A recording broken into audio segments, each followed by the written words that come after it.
Zvedavá hviezdička? Kde bolo, tam bolo, nad našou zemou, žila si jedna malá hviezdička menom Zornička.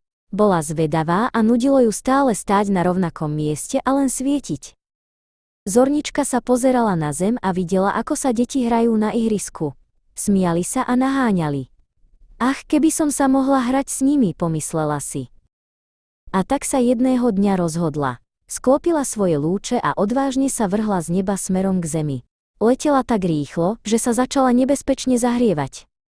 Našťastie, tesne pred dopadom preletela cez chladný mrak. Dopadla na zem s tichým bum a zarila sa do mäkkej hliny. Deti, ktoré sa hrali nedaleko, uvideli jasné svetlo a pribehli sa pozrieť. Boli to Lada a Milan. Pozri, Milan, spadla hviezdička, zvolala Lada. Zornička sa na nich pozrela a cítila sa veľmi smutná. Zistila, že na zemi je príliš veľa hluku a prachu. Chýbal jej tichý a chladný priestor vesmíru. Chcem sa vrátiť domov, zašepkala Zornička. Lada a Milan si uvedomili, že hviezdička nie je šťastná. Rozhodli sa, že jej pomôžu.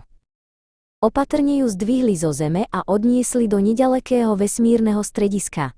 Tam ju ukázali vedcom, ktorí boli veľmi prekvapení. Vedci ju umiestnili do špeciálnej rakety. Pripravte sa na štart, Zornička, povedal jeden z nich. Raketa sa pomaly zdvihla zo zeme. Raketa ju vyniesla vysoko, až kým sa nedostala späť na oblohu. Zornička sa vrátila na svoje miesto a bola konečne spokojná. Až do konca svojho života svietila najjasnejšie zo všetkých hviezd ako poďakovanie za to, že sa mohla vrátiť domov.